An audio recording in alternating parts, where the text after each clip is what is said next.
Hello everyone, welcome back to the session Research Methodology. Myself, Professor Rashmi Hirlekar from Shri Saha Kelkar College, Devgad.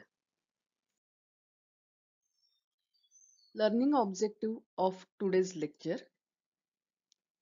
Friends, in previous two lectures, we have started to discuss about research process. In these lectures, we have discussed about 6 steps of research process. In today's lecture, we will discuss about remaining steps of research process. As you all know, there are 12 steps in research process. First one, selecting the research problem. Second one, defining the research problem. Third one, deciding the objective of research. Fourth one, review of literature. Fifth one, formulating the hypothesis. Sixth one, deciding the research design. Seventh one, deciding the sample. Eighth one, data collection. 9. Processing data. 10. Analysis and interpretation of data. 11. Hypothesis testing. And 12. Preparation of research report. विद्यार्थी मित्रांनो, रिसर्चच्या या ज्या steps आहेत they are interwoven म्हणजे एकमेकांवर अवलंबून आहेत. आतापर्यंत आपण 6 स्टेप्स विषयी चर्चा केली. Selecting research problem, research problem select केल्यानंतर डिफायनिंग रिसर्च प्रॉब्लेम ही सेकंड स्टेप्स. त्याच्यानंतर deciding the objective of research, कशासाठी रिसर्च करणार आहोत. Fourth step, review the literature, म्हणजे यावर जे काही काम केलं आहे ते वाचणं. त्याच्यानंतर फिफ्थ, फॉर्म्युलेटिंग हायपोथेसिस, एक टेंटेटिव्ह स्टेटमेंट करणं, solution to the problem.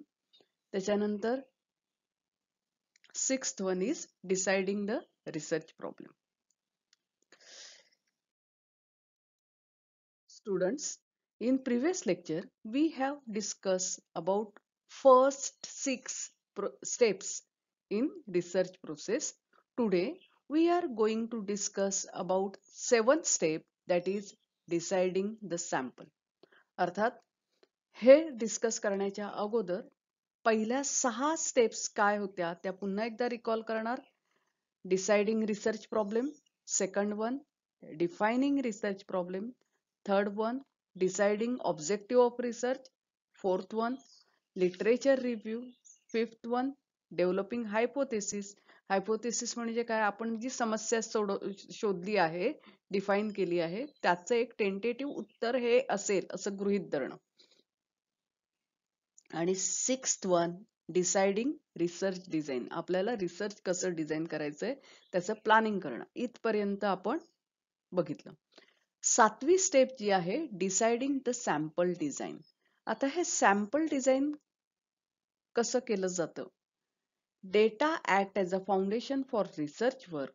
Data are normally collected from representative sample and not from whole universe. लक्षात घ्या, डेटा जी माहिती गोळा करतो हे रिसर्च वर्कचं फाउंडेशन आहे आणि हा डेटा रिप्रेझेंटेटिव्ह सॅम्पल म्हणून आपण गोळा करतो, नॉट फ्रॉम होल युनिवर्स. जगातला सगळा डेटा नाही गोळा करत, तर रिप्रेझेंटेटिव्ह सॅम्पल म्हणून माहिती गोळा करतो. Sampling technique is use extensively in business research. हे सॅम्पलिंग टेक्निक्स जे आहे तर बिझनेस रिसर्च मध्ये जास्त प्रमाणात वापरलं जातं. As the technique is quick, economical and gives reliable data for research purpose. का sampling technique research business research मध्ये वापरलं जातं. जलद गतीने उत्तर शोधता येतं, इकॉनॉमिकल आहे आणि रिलायबल डेटा, विश्वसनीय माहिती आपल्याला मिळते. Sample is a small representative group selected from total population for intensive study purpose. सॅम्पलचा अर्थ दिला, it is a small representative group selected from total population. Total population मधना एक स्मॉल ग्रुप आपण सिलेक्ट करतो, त्याला सॅम्पलिंग असं म्हणतात. For this purpose, sample design needs to be 10% of total population or even more. म्हणजे सॅम्पल डिझाईन हे total पॉप्युलेशनच्या 10% किंवा त्याच्यापेक्षा जास्त असायला हवं. बघा, आपण समजा असं म्हटलं की नोकरी करून कॉलेज शिक्षण पूर्ण करणाऱ्या विद्यार्थ्यांविषयी रिसर्च करतो आणि समजा खेड्यातल्या नोकरी करून शिक्षण पूर्ण करणाऱ्या विद्यार्थ्यांच्या समस्या या विषयावर समजा जर रिसर्च करत असू. आता खेडं म्हटल्यानंतर भारतामध्ये, जगात तर खूप खेडी आहेत, भारतात पण खूप म्हणजे जगातली खेडी किंवा भारतातली खेडी हे एक युनिव्हर्स झालं, टोटल पॉप्युलेशन झालं. पण आता समजा मला रिसर्च करायचं तर मी भारतातल्या प्रत्येक खेड्यात जाऊन प्रत्येक विद्यार्थ्याचा अभ्यास करणं मला शक्य नाहीये. मग मी काय करेन की भारताच्या ऐवजी मी कोकण विभाग म्हणेन. कोकण विभागातल्या सुद्धा प्रत्येक खेड्यात जाऊन पोहोचू शकते का? तर नाही. मी सिंधुदुर्गातली 2-4 खेडी घेईन. त्याच्यानंतर म्हणजे 2-4 कॉलेजेसमध्ये जाऊन तिथे रिसर्च तिथली माहिती गोळा करेन. त्याच्यानंतर रत्नागिरीत जाईन, रायगडमध्ये जाईन. तर मी कोकण विभागातल्या याच्यावर रिसर्च करू शकते. म्हणजे पण लक्षात घ्या, कोकण म्हटल्यानंतर कोकणातल्या प्रत्येक पार्टचं रिप्रेझेंटेशन करणारी माहिती मी गोळा केली पाहिजे. It is called sample design. Sample design selected should be adequately representative in character. It must act as a fair representative of total population. It must represent total population in fair manner. This decision is to be taken by researcher before starting actual data collection. हे जे sample गोळा करतोय तर रिसर्चरने ठरवायचं असतं की actual data कलेक्शनच्या अगोदर की आपल्याला कुठून आपण सॅम्पल गोळा करणार आहोत. ऍप्रोप्रिएट सॅम्पल डिझाईन रेड्युसेस कॉस्ट. योग्य सॅम्पल डिझाईन केलं तर काय होतं? किंमत कमी होते, सेव्हज टाइम, वेळ वाचतो, facilitate collection of sufficient information for survey purpose. म्हणजे पुरेशी माहिती आपण गोळा करतो सर्वे पर्पजसाठी. Proper sampling design produces representative data on entire population. म्हणजे प्रॉपर सॅम्पलिंग डिझाईन जर आपण केलं तर त्याच्यामुळे काय होतं? Produces representative data for entire population. योग्य सॅम्पल गोळा केलं तर एंटायर पॉप्युलेशनचं रिप्रेझेंटेशन त्या सॅम्पल मधनं होतं. आता एक साधं दुसरं उदाहरण सांगतो. समजा मला माझी शेती आहे आणि जी काही माझी जमीन आहे त्या जमिनीतल्या मातीचं परीक्षण करायचं. तर मला सांगा, समजा माझी एक 2 एकराची जागा आहे आणि ही 2 एकराची जागा कशी आहे? तर काही मळ्याची जागा आहे, काही डोंगरातली जागा आहे, काही कातळावरची आहे. तर साहजिकच आहे, माती परीक्षण करत असताना मी ह्या 2 एकरातल्या सगळ्या मातीचं परीक्षण करणार का? नाही. ही जी सगळी माती आहे इट इज सॅम्पल. पण जसं मी म्हटलं की त्याचे काही विभाग येतात की कातळ जमीन आहे माझी, मळ्यातली जागा आहे, त्याच्यानंतर डोंगर उताराची जागा आहे. समजा आणखी चौथा प्रकार त्याच्यात सपोज असा असेल की नदी किनाऱ्याची जागा आहे. तर मी माती परीक्षण करत असताना हे 4 विभाग जे मी शोधले की अरे मळ्यातली एक प्रकारची जागा आहे, डोंगर उताराला वेगळी आहे, कातळावर वेगळी आणि नदीच्या किनाऱ्याला वेगळी. तर 4 ठिकाणचे सॅम्पल मी गोळा करणार आणि त्याचं परीक्षण करणार. तर त्यामुळे माझ्या जमिनीचा पोत ठरवत असताना मला माझ्या जमिनीतली माती, जी सगळी माती नाही पण 4 ठिकाणचं, पण ह्या 4 ठिकाणामध्ये सुद्धा तुम्ही म्हणाल की अरे फक्त असं 4 ठिकाण नाही, आपण जी म्हणजे आता समजा डोंगर उताराची जागा, तर त्या डोंगर उतारावर सुद्धा 2-4 ठिकाणची माती गोळा करून त्याच सॅम्पल गोळा करावं लागतं. मळ्यातली 2-4 ठिकाणची, नदी किनाऱ्याची 2-4 ठिकाणची, कातळावरची 2-4 ठिकाणची, असं त्या मातीचं रिप्रेझेंटेशन टोटल पॉप्युलेशनचं झालं पाहिजे. Proper sampling design produces representative data on entire population. आणि असं जर योग्य सॅम्पलिंग केलं असेल तर एंटायर पॉप्युलेशनचं डेटा रिप्रेझेंट करण्याचं काम सॅम्पल डिझाईन करतं. आता 7वी स्टेप आपण चर्चा केली, Step number 8 is data collection. Data collection step in research process moves the research process from planning stage to implementation stage. म्हणजे ही डेटा कलेक्शन स्टेज कशी आहे, it moves from planning stage to implementation stage. बघा, आपण research design केलं. Research design केल्यानंतर म्हणजे कशा प्रकारे आपण रिसर्च करणार आहोत त्याचं प्लॅनिंग केलं. त्याच्यानंतर प्रॉपर सॅम्पल ठरवले. आता सॅम्पल ठरवलं की आपल्याला, जसं मी म्हटलं की या 4 ठिकाणची मला मातीचं परीक्षण करायचं आहे. प्रॉपर सॅम्पल ठरवले. पुढचं काय काम? Data collection. त्यामुळे it is a process moves the research from planning stage to implementation stage. Communication between researcher and sample begins at data collection stage. Actual communication हे डेटा कलेक्शन स्टेजला सुरू होतं. Data primary किंवा secondary. Data म्हणजे माहिती, आणि ही माहिती primary किंवा सेकंडरी असू शकते. आता प्रायमरी म्हणजे काय आणि सेकंडरी म्हणजे काय हे आधी तुम्हाला सांगते. प्रायमरी याचा अर्थ असा की समजा जी मी माहिती गोळा करते ती माहिती ऍक्च्युअल मी लोकांकडे जाऊन गोळा केली, म्हणजे सर्वे केले, त्याच्यानंतर इंटरव्ह्यू घेतले, क्वेश्चनायर तयार केले आणि अशी माहिती गोळा केली. समजा मी असं म्हटलं की देवगड तालुक्यातल्या लोकांच्या कडे असलेल्या नारळाच्या झाडांची संख्या, किंवा देवगड मध्ये किती जणांकडे नारळाची झाडं आहेत याचा मला सर्वे करायचा आहे. तर मी काय करणार की एकतर प्रत्यक्ष जाऊन प्रत्येकाच्या घरी जाणार, माहिती विचारणार की तुमच्याकडे किती नारळाची झाडं आहेत का, किती आहेत. अशा प्रकारे डेटा कलेक्शन करतात. त्याला प्रायमरी डेटा असं म्हणतात.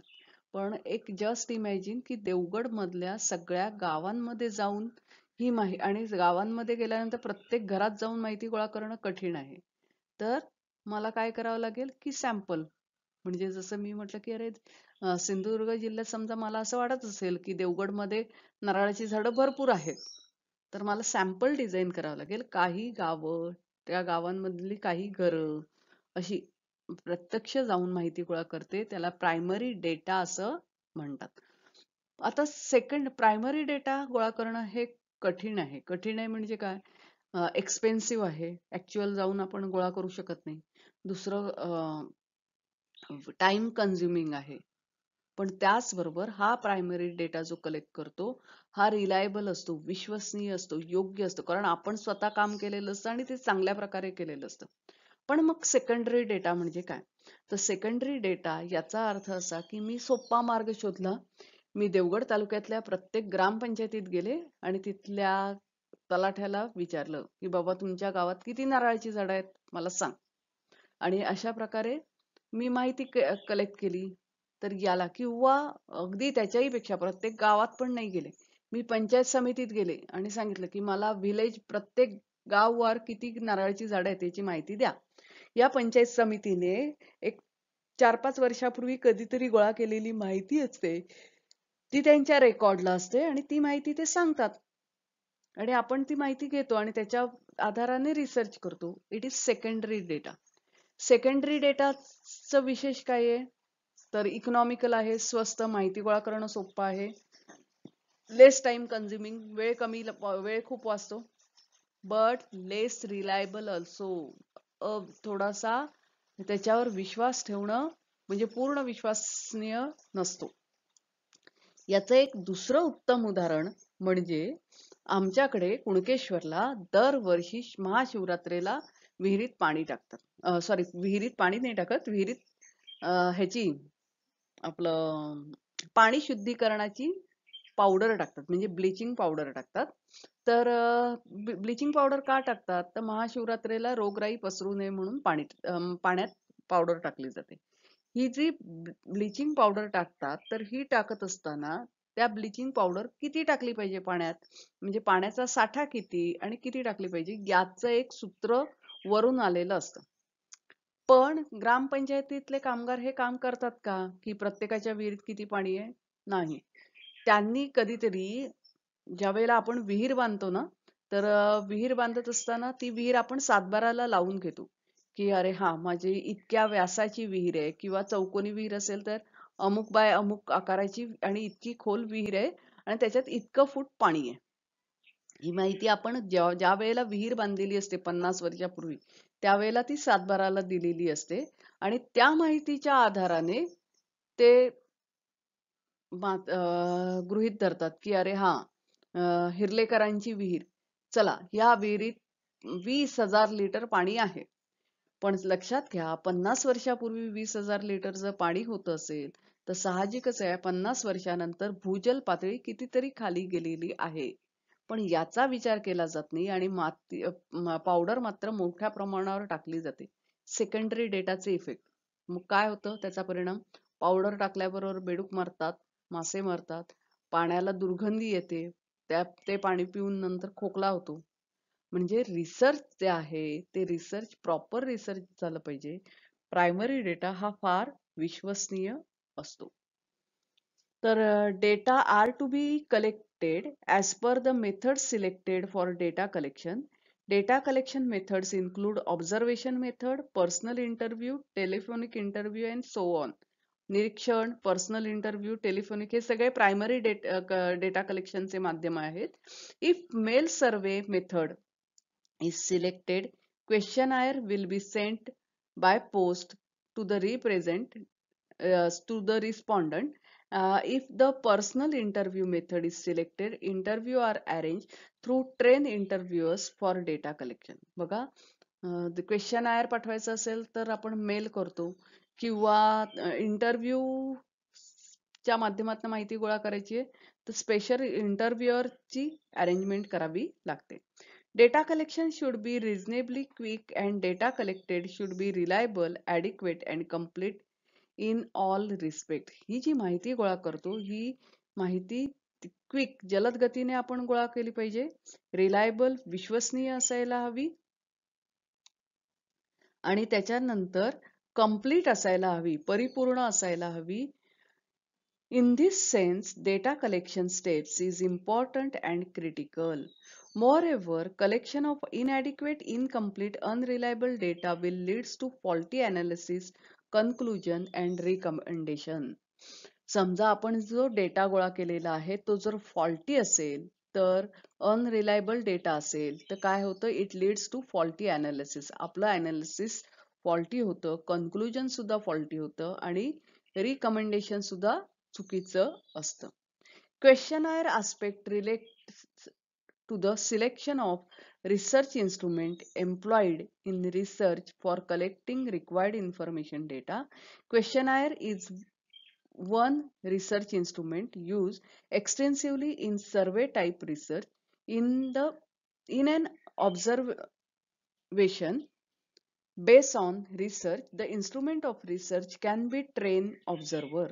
In short, decision in selection of research instrument needs to be made correctly at this stage by researcher. काय म्हटलंय? Questionnaire is one research instrument extensively used for survey type research. सर्वे करण्यासाठी questionnaire चा वापर केला जातो and can be instrument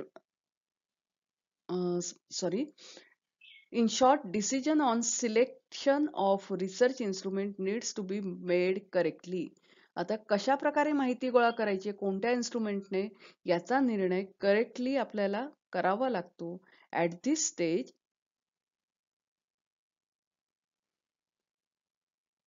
for data collection, suitable questionnaire will have to be prepared. Necessary care should be taken in order to prepare ideal questionnaire.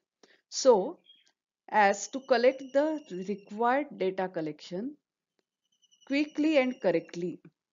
बघा काय म्हटलंय, data collection करण्यासाठी suitable questionnaire तयार करायला हवा and in order to prepare ideal questionnaire so as to collect required data easily and कलेक्टली.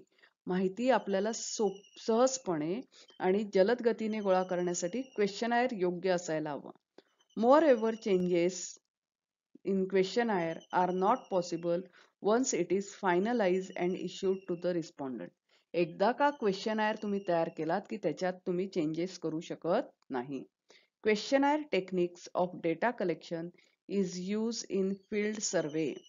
Questionnaire brings uniformity and proper system to the survey work and offers convenience to the respondent. Thus, questionnaire act as a base of survey method. Questionnaire हा survey methodचा base आहे. For research, primary data and secondary data are required. Primary data are collected through survey, observation, personal interview, and through schedule. Secondary data are available in publish form. बघा secondary data publish form मध्ये मिळतो, जसं की census report, books, periodicals, journals, newspaper, publish report, etc. Data collection is a major, lengthy, costly and responsible steps in research process. ही सगळ्यात मोठी process आहे, major आहे, लेंदी आहे, कॉस्टली आहे आणि रिस्पॉन्सिबल पण आहे.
तर विद्यार्थी मित्रांनो, आज आपण फक्त 2 स्टेप्स रिसर्च प्रोसेसच्या बघितल्या. पहिली स्टेप्स होती डिसाइडिंग सॅम्पल डिझाईन. आता सॅम्पल डिझाईन कसं डिसाईड करायचं? तर मोठ्या पॉप्युलेशन मधनं सॅम्पल शोधायचं आणि ते रिप्रेझेंटेटिव्ह ऑफ सॅम्पल असायला हवं. त्याचं डिझाईन ठरवणं. आणि दुसरं आहे डेटा कलेक्शन. तर डेटा कलेक्शन करण्याचे 2 method, primary and secondary. Primary म्हणजे काय, सेकंडरी म्हणजे काय, ते पण आपण बघितलं. आणि त्याचबरोबर क्वेश्चनायर कसा असायला हवा किंवा सेकंडरी डेटा कलेक्शन मेथड जे आहे, सेकंडरी डेटा कलेक्शन, तर ते कोणत्या माध्यमातून, सेकंडरी म्हणजे पब्लिश बुक, सेन्सस रिपोर्ट याच्यातनं, आणि प्रायमरी म्हणजे काय, तर तुम्ही इंटरव्ह्यू घेता, क्वेश्चनायर घेता, ऑब्झर्वेशन करता, टेलिफोनिक कॉन्व्हर्सेशन म्हणजे फोन करून माहिती गोळा करता वगैरे, याला प्रायमरी डेटा कलेक्शन असं म्हणतात. So, thank you for today. Happy learning to you. We will meet again in next lecture.